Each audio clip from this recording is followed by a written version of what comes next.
The wind howled through the dense, ancient forest as a group of 5 friends trudged along a narrow dirt trail. They had heard the rumors about Black Hollow Woods, whispered tales of a cursed place where campers vanished without a trace. But thrill-seeking and drunk on courage, they dismissed the warnings as local folklore meant to keep outsiders away. The group, Leah, Tom, Max, Sophie, and Ethan, set up camp in the heart of the woods, their laughter cutting through the eerie silence as they joked about the stories. As the sun dipped below the horizon, a strange unease settled over the group. The fire crackled, casting long, flickering shadows on the surrounding trees, but its warmth did little to dispel the creeping chill in the air. Leah glanced over her shoulder, convinced she had heard faint whispering. "Did you hear that?"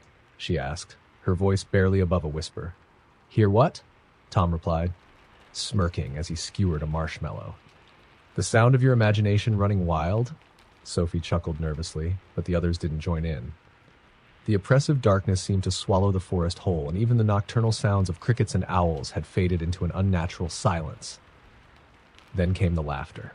It was faint at first, a childlike giggle carried on the wind. Leah froze, her blood running cold. "Please tell me you heard that," she said, her voice trembling. This time, everyone nodded. The sound came again, closer now, a shrill, echoing laugh that sent shivers down their spines. Max stood abruptly, shining his flashlight into the trees. "It's just some kids messing with us," he said, though his voice betrayed his fear. "Probably locals trying to scare off tourists." The laughter stopped abruptly, replaced by an eerie stillness. Then, without warning, the fire extinguished itself, plunging the group into darkness. Ethan fumbled with his flashlight, but when he clicked it on, it barely illuminated the immediate area. "Stay close," he whispered. A rustling sound came from the underbrush, followed by the crunch of leaves. The group huddled together, their breaths shallow as they scanned the darkness. Leah's flashlight caught something, 2 glowing eyes staring at them from the trees. She screamed, and the eyes disappeared. "What the hell was that?" Sophie cried, clutching Tom's arm.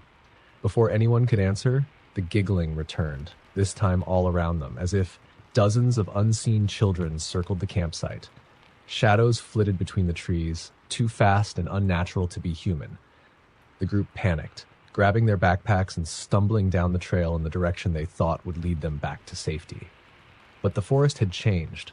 The trail twisted and looped back on itself, leading them deeper into the woods. The trees seemed to close in, their gnarled branches reaching out like skeletal hands. The air grew colder, and an oppressive fog began to seep through the trees, obscuring their vision. Ethan stopped abruptly, pointing ahead.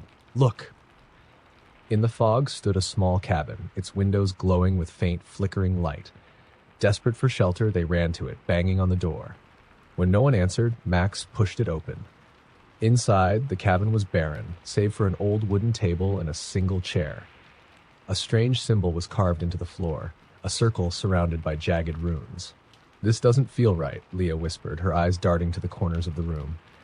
"We don't have a choice," Tom said. "We'll stay here until morning." But morning never came.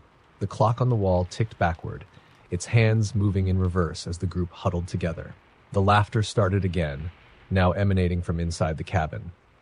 One by one, the shadows materialized, taking on twisted, humanoid forms. Their faces were featureless, their bodies elongated and grotesque. The friends screamed as the shadows closed in, their distorted limbs stretching impossibly long. The last thing Leah saw before the darkness consumed her was the strange symbol on the floor glowing faintly, pulsing in time with the whispers of the forest. Days later, a search party found the campsite. The tents were untouched, but there was no sign of the campers. In the heart of the forest, the cabin stood empty, its door creaking in the wind. On the floor, the symbol remained freshly carved, as if waiting for its next visitors. Story number 2. The rain began to fall in a fine mist as Mia and her 3 friends, Jake, Amber, and Cole, set up their tents near Devil's Cradle, a secluded valley known for its jagged cliffs and eerie legends. The place was infamous for its unnatural quiet, a silence so profound it seemed to absorb sound. But that was why they'd chosen it. Jake had dared them all, promising a night of ghost stories and adrenaline-fueled fun. By nightfall, the rain intensified, drumming against the tents and turning the dirt beneath their feet into sticky mud. The campfire they'd struggled to light sputtered and hissed, casting only faint, flickering light across their pale faces. Amber had just begun recounting an old legend she'd read online, something about a witch who had cursed the valley centuries ago, when Cole interrupted her. "Wait," he said, tilting his head. "Do you hear that?" The others fell silent, their ears straining against the steady drumming of the rain. Then they heard it, a low, mournful wail like a distant cry carried on the wind. "Probably an animal," Jake muttered, though his hand tightened around the flashlight. Mia wasn't so sure. The sound wasn't natural. It rose and fell, shifting in pitch, growing louder and more distinct with each passing moment. It wasn't just one voice. It was many, overlapping in a cacophony of sorrow and rage. Amber clutched Mia's arm. "Let's just go back to the car," she whispered. Jake scoffed. "It's a couple of miles back through the rain and mud. We're safer here." But safety was an illusion. As they debated, the fire went out, plunging them into darkness. Mia grabbed her flashlight, but the beam barely penetrated the thick veil of rain. Something moved at the edge of the clearing, a shadow that seemed to ripple and distort as if the rain itself had taken form. "Who's there?" Jake called, his voice trembling despite his bravado. No response. Then the shadows multiplied. They crept closer, slithering along the ground, their forms flickering like dying embers. Mia's flashlight flickered, and for a brief second she saw them clearly. Humanoid figures with hollow eyes and mouths stretched into silent screams. Their bodies were translucent, their edges dissolving into the rain. "Run!" Cole shouted, grabbing Amber's hand. The four of them bolted toward the woods, the mud sucking at their boots as the rain pelted down harder. The shadows pursued them, gliding silently over the ground, their distorted forms growing more solid with every passing moment. The mournful wails turned to guttural screams, echoing through the valley and vibrating in their chests. Mia stumbled, her ankle twisting painfully. Jake hauled her to her feet, but the shadows were closing in, their hollow eyes glowing faintly. One of them reached out, its long, claw-like fingers brushing Mia's arm. She screamed as a searing cold spread through her body, freezing her from the inside out. They burst through the tree line and onto the rocky trail that led back to the car. The rain had turned it into a treacherous mess, and the group slipped and slid as they ran, the shadows never far behind. Amber screamed as one of them grabbed her hair, yanking her backward. Cole turned, swinging his flashlight wildly, and the beam passed through the shadow like smoke. They reached the car, drenched and gasping for air.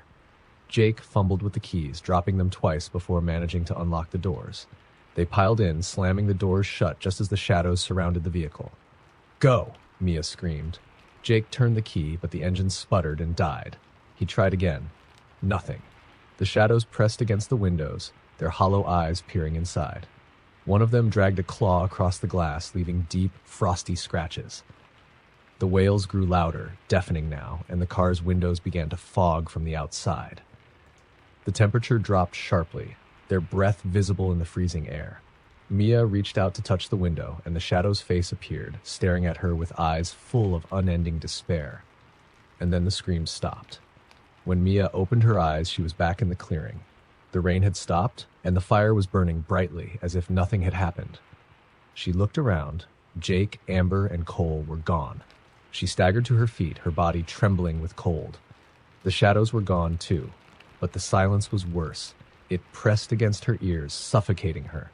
She screamed their names, her voice swallowed by the void. At the edge of the clearing, she saw movement, a single figure standing motionless in the trees. It was Amber, or at least it looked like her. Her face was pale and her eyes hollow. "Mia," Amber said, her voice echoing unnaturally, "you should have left when you had the chance." The shadows returned, and this time there was no escape. Story number 3. The old-timers in the nearby town had a saying about Silver Lake. The water remembers. No one could explain what they meant, and most of the locals refused to talk about it. That didn't stop Ellie, Mark, and their friends, Sam and Julia, from planning a weekend camping trip there. They'd heard the lake was beautiful, surrounded by towering pines and shrouded in mist in the mornings. Perfect for a getaway. The hike to the campsite was uneventful, the air crisp with the scent of pine needles. The group set up their tents near the water's edge just as the sun began to set, painting the sky in hues of orange and pink. It was serene, almost magical. But as the night crept in, the lake seemed to change. Ellie was the first to notice. As they sat around the fire, laughing and roasting marshmallows, her gaze drifted to the water. The surface, so calm and reflective during the day, now seemed alive, rippling despite the still air. Then she saw it, a faint figure standing on the opposite shore. It was too dark to make out details, but the figure was motionless, staring in their direction. "Do you see that?" Ellie whispered, her voice trembling. The others turned to look, but the figure was gone.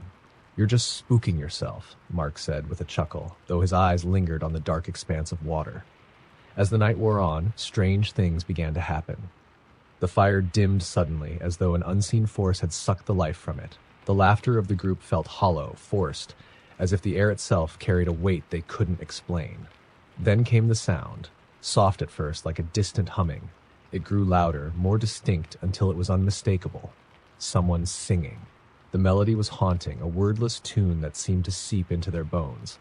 Julia stood abruptly, her face pale. "Do you hear that? It's calling me." "Sit down," Sam said, grabbing her arm. "It's just the wind." But it wasn't. The singing grew louder, echoing across the lake. Ellie shone her flashlight toward the water and gasped. Something was rising from the depths. A pale hand broke the surface, followed by another, then a face. The figure was humanoid, but wrong. Its eyes were too large, its mouth stretched into an unnerving grin. Its body shimmered with an unnatural glow, water streaming from its hair as it slowly walked toward them, though the water never rose above its knees. "Run," Mark whispered, his voice barely audible over the singing.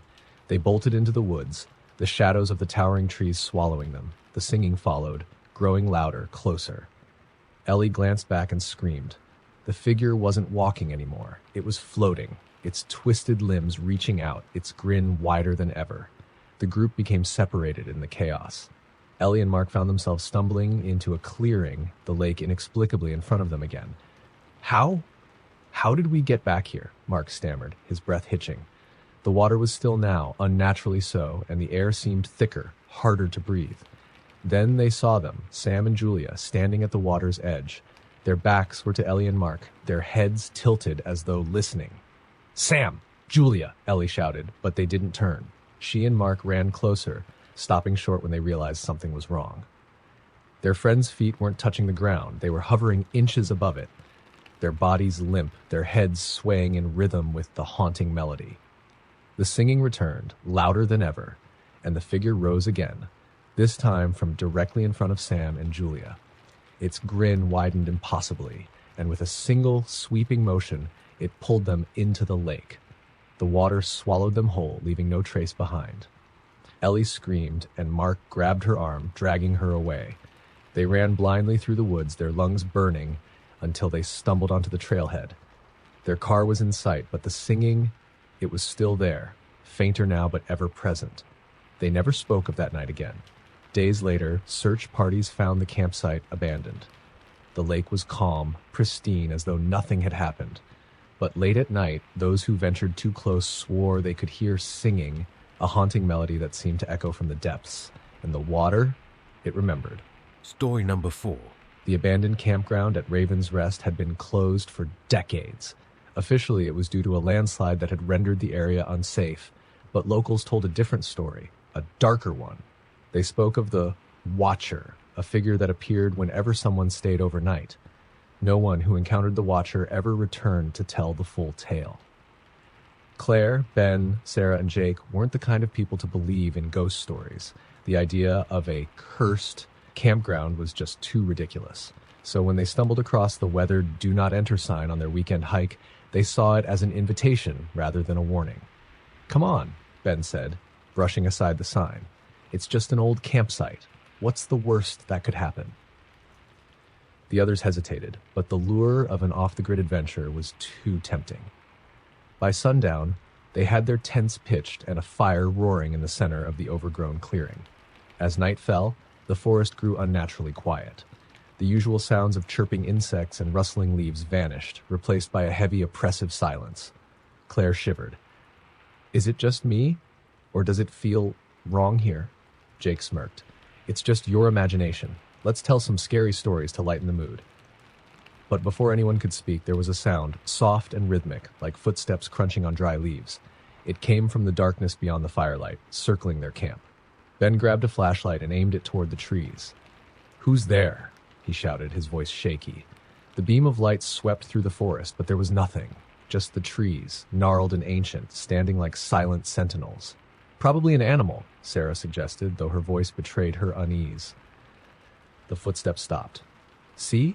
Nothing to worry about," Ben said, though he didn't put the flashlight down.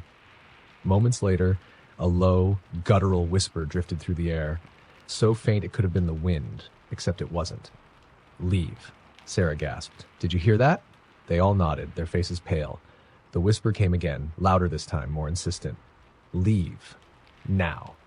Jake jumped to his feet, his hand on the knife strapped to his belt. "Okay, who's messing with us? Come out!" The fire suddenly flickered and dimmed, as though an invisible hand had smothered it. In the dying light, Claire saw something, a figure standing at the edge of the clearing. It was tall and thin, its body unnaturally elongated. Its face was pale, almost glowing, with hollow eyes that seemed to absorb the light around them. "Guys," Claire whispered, her voice trembling. "Look."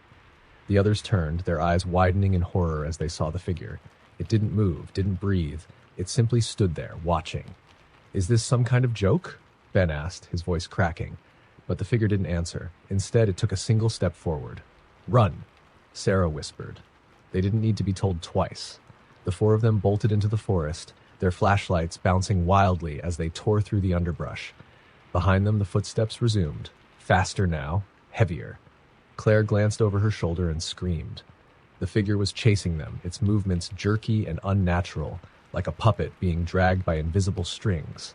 "Don't look back," Jake shouted. They ran until their lungs burned, finally stumbling onto the dirt path that led back to the main trail. But the figure was still there, standing at the edge of the forest, its hollow eyes fixed on them. "Keep going," Ben urged, pulling Sarah along. When they reached their car, they threw open the doors and piled inside. Ben fumbled with the keys, starting the engine just as the figure emerged from the trees. It didn't run or float. It simply appeared, standing inches from the car. Its face was pressed against the driver's side window, pale and twisted into an impossible grin. "Drive!" Claire screamed. Ben hit the gas, the tires kicking up dirt and gravel as they sped away. The figure didn't follow. They didn't stop until they reached the nearest town. When they finally dared to look back, the figure was gone. But the feeling of being watched never left them. Weeks later, Sarah disappeared from her apartment, leaving behind only a single word scrawled on her bedroom wall: "Watcher." And Claire? She swears she still sees it, standing just outside her window at night, waiting for her to return to Raven's Rest. Story number 5. It was supposed to be a quiet weekend retreat, a small cabin deep in the woods, far away from the chaos of the city. Lucy and her boyfriend Matt had been looking forward to this trip for months. The cabin was rustic but cozy, nestled in a clearing surrounded by dense pines. The nearest neighbor was miles away. Perfect, Matt had said. Just the two of them. By the time they arrived, the sun was already setting. As Matt unloaded the car, Lucy wandered around the cabin. The woods were eerily silent, save for the occasional rustle of leaves. She thought she saw movement in the trees, a flash of pale white, but when she turned, there was nothing there. Inside, the cabin was quaint, with wooden floors, a stone fireplace, and a single bedroom. On the dining table sat a handwritten note. "Do not leave after dark. Lock all the doors. Ignore the whispers." Lucy frowned, showing the note to Matt. "Is this some kind of joke?" Matt laughed. "Probably just the owners trying to spook us. Adds to the whole creepy cabin in the woods vibe, right?" Lucy wasn't so sure. The note felt wrong, like a warning they shouldn't ignore. That night, as they sat by the fireplace, the unease lingered. The wind outside howled, and the branches of the pines scraped against the cabin walls. Then it started. At first, it was faint, barely audible, a soft murmuring that seemed to come from outside. Lucy froze, her ears straining. "Did you hear that?" Matt shook his head, poking at the fire. "Hear what?" The whispers grew louder, distinct now, though she couldn't make out the words. It sounded like several voices speaking at once, overlapping and echoing. "Matt, listen," she hissed. He frowned, setting down the poker. The murmuring stopped, leaving only the crackling fire and the wind. "It's nothing," he said. "Probably the wind playing tricks on you." Lucy wasn't convinced, but she nodded, trying to shake off the growing sense of dread. As they climbed into bed, the whispers returned, louder this time. Lucy sat up, her heart pounding. "They're outside," she whispered. Matt groaned, pulling the blanket over his head. "You're imagining things, babe. Go to sleep." But she couldn't. The whispers were clearer now, circling the cabin as if whoever or whatever was out there was searching for a way in. Lucy got out of bed, grabbing the flashlight from the nightstand. She tiptoed to the window and peeked through the curtains. At first she saw nothing, just the dark woods and the faint glow of the moon. But then she saw them.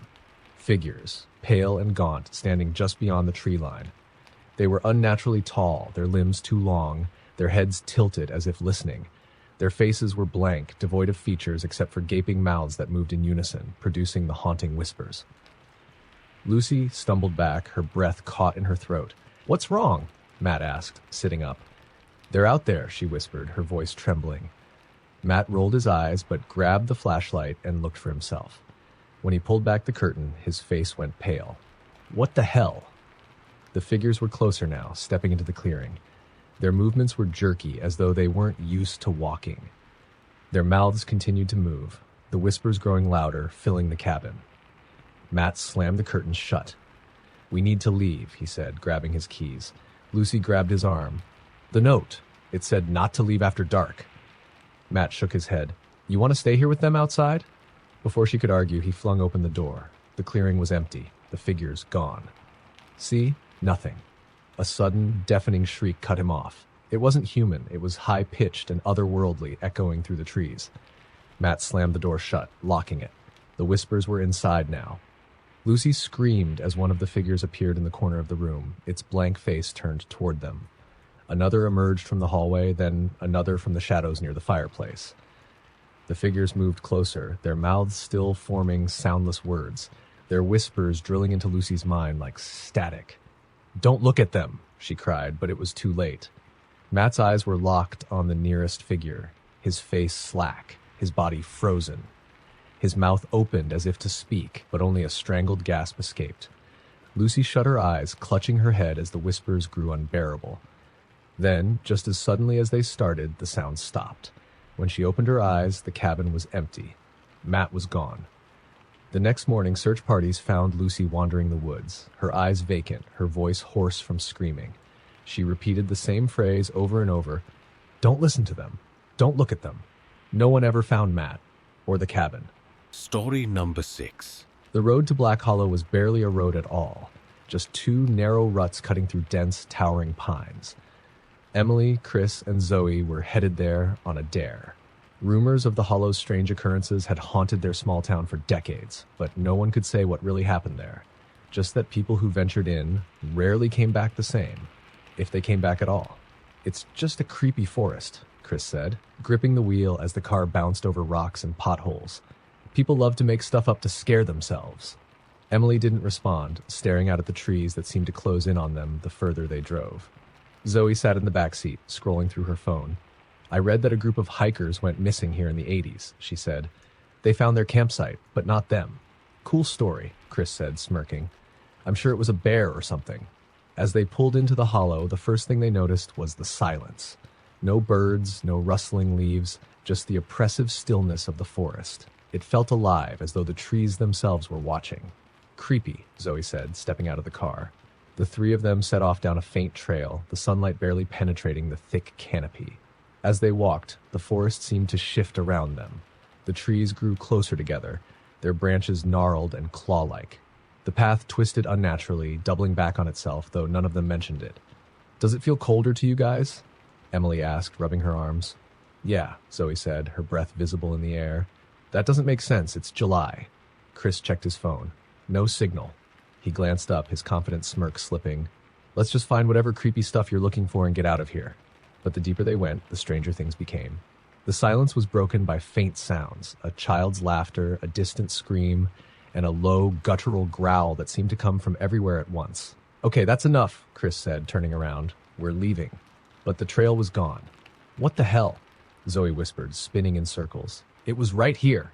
The forest had closed in around them, the trees pressing closer like a living wall. Emily pointed ahead. "Look." There was something on the ground, a small, weathered doll, and its face cracked and eyeless. "Why is that here?" Zoe asked, her voice trembling. Chris picked it up, turning it over in his hands. It's just a doll.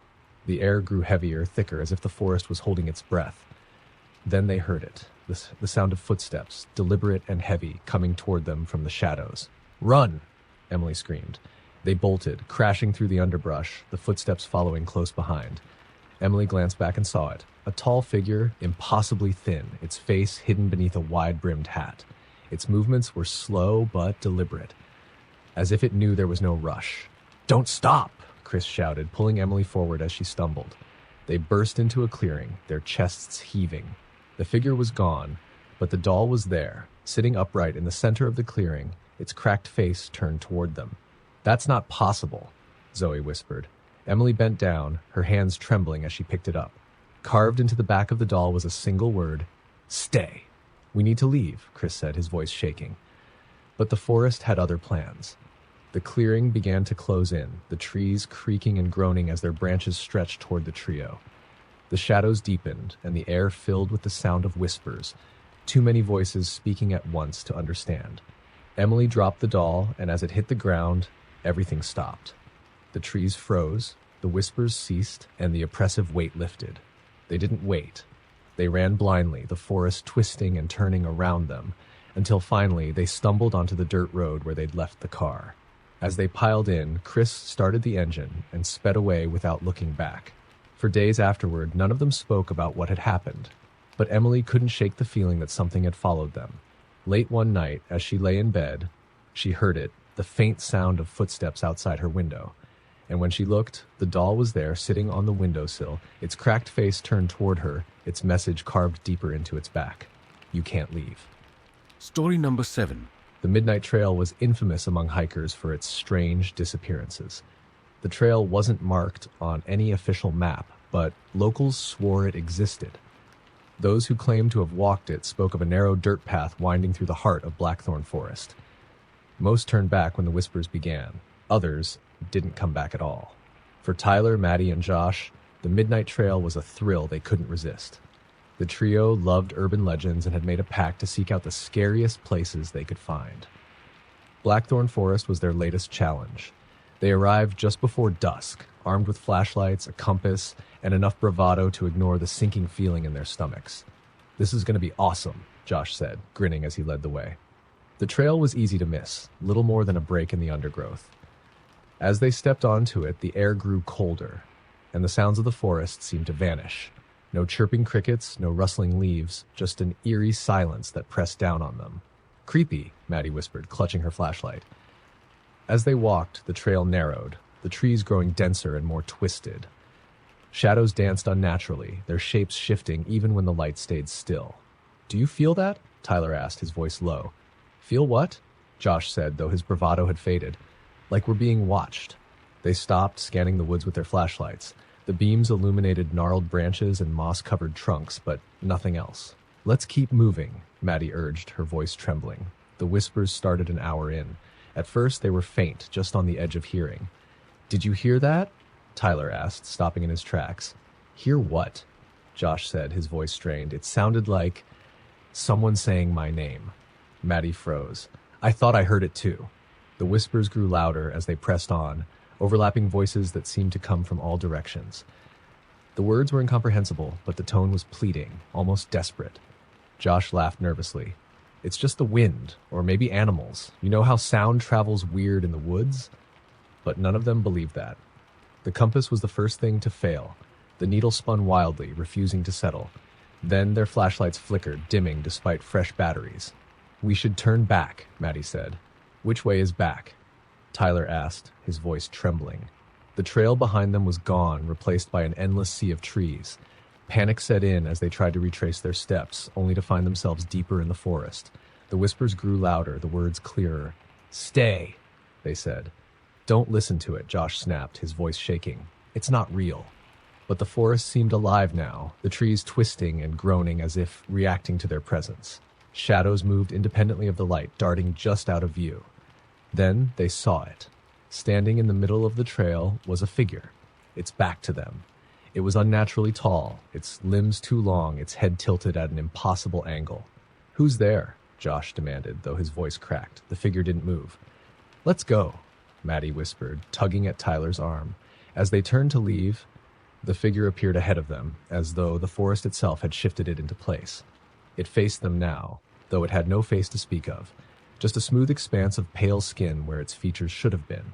"Run," Maddie said, her voice barely a breath.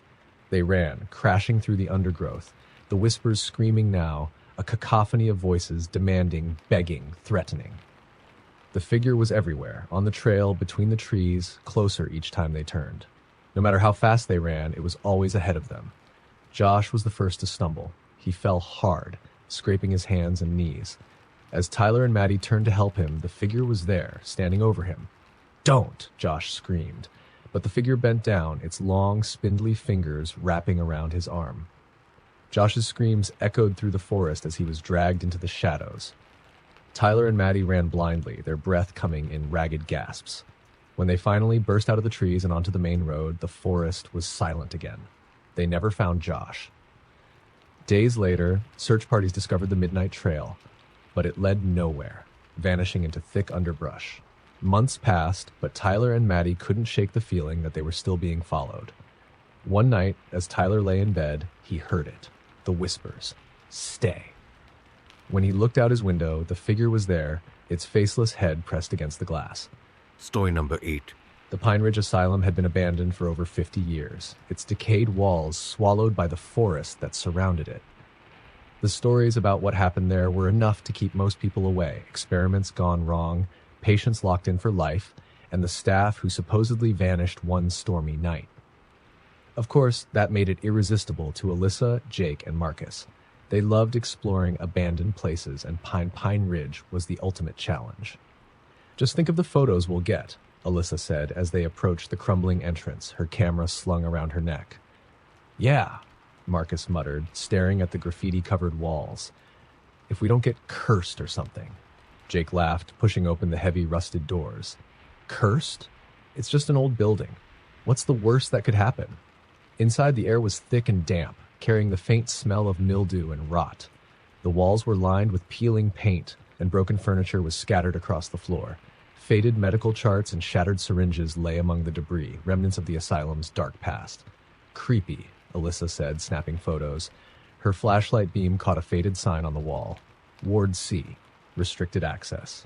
Jake grinned. "That's where we're going." Marcus hesitated.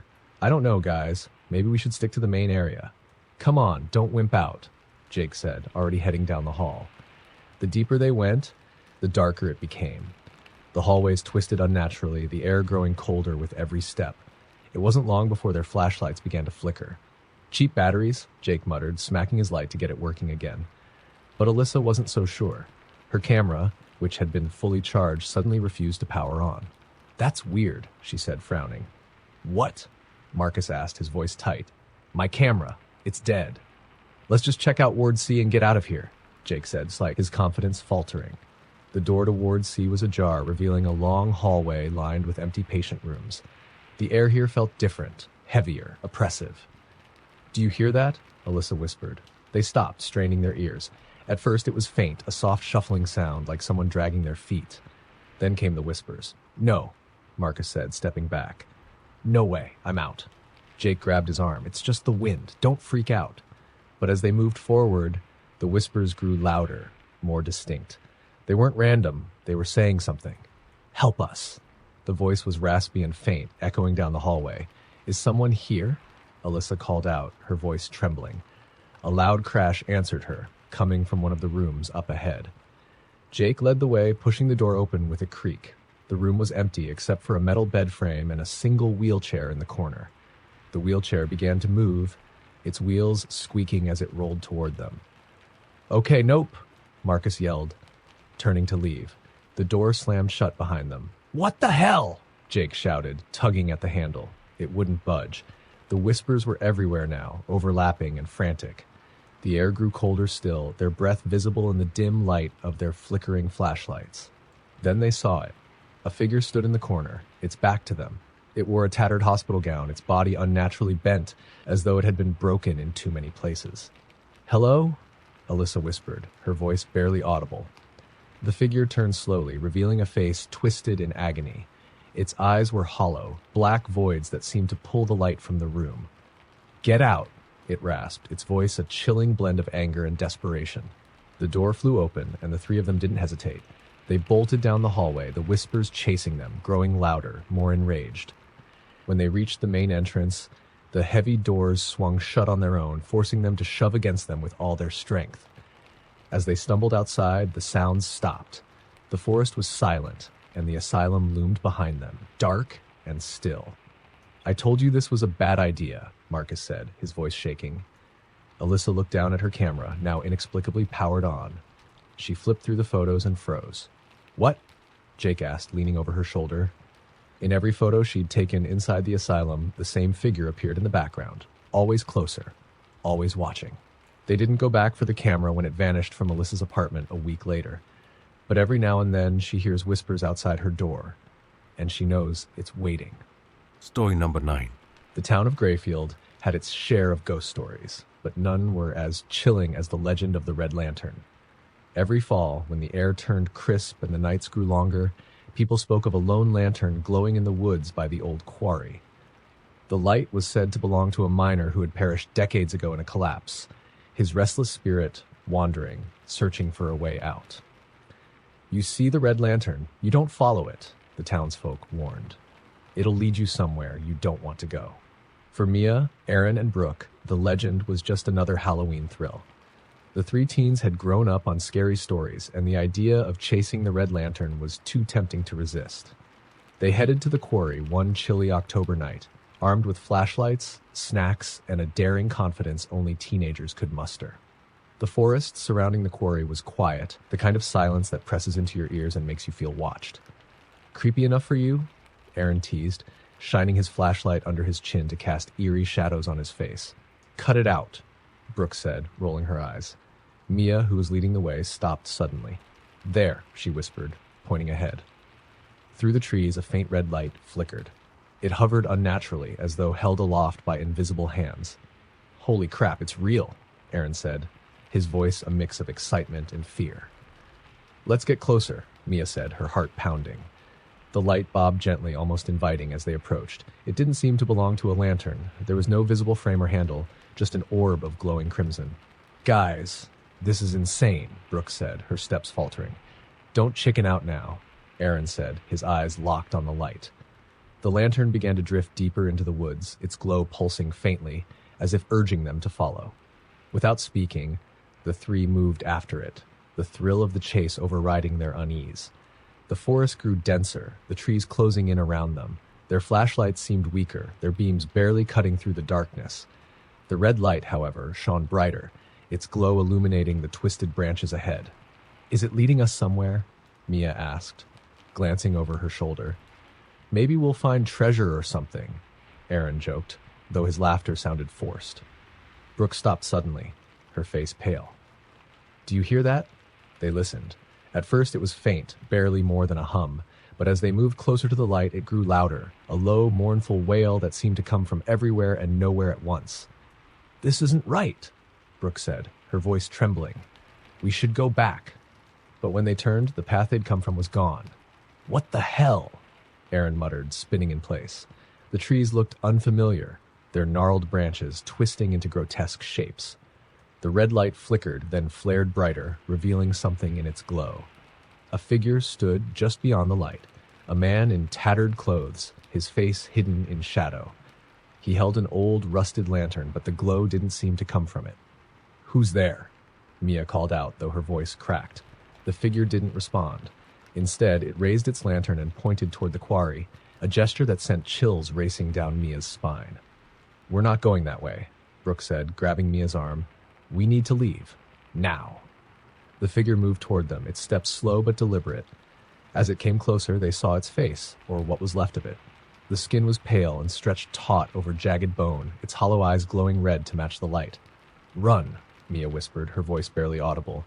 They bolted, weaving through the trees, their flashlights barely illuminating the path ahead. The wailing sound grew louder, a symphony of despair that seemed to vibrate in their chests. The red light followed them, flickering in and out of existence, always ahead no matter which direction they turned. Finally, they burst into a clearing, gasping for air. The quarry loomed before them, its jagged edges falling away into darkness. The red light hovered over the edge, pulsing rhythmically. "Where do we go?" Brooke cried, tears streaming down her face. "There's no way out," Aaron yelled, looking around desperately. The wailing stopped, replaced by an unbearable silence. The figure appeared again, standing on the edge of the quarry. Slowly, it raised its hand, pointing directly at them. The ground beneath their feet trembled, and the clearing began to shift, the earth pulling them toward the edge. "No!" Mia screamed, grabbing onto a tree trunk. Aaron wasn't fast enough. The ground gave way, and he slid toward the figure, his screams echoing as he disappeared into the darkness. Brooke and Mia clung to each other, sobbing as the red light grew brighter, swallowing everything around them. The next morning, the search party found only one of them. Mia was sitting at the edge of the quarry, her clothes torn and her eyes blank. She didn't speak, only rocked back and forth, repeating the same words. "It's still out there.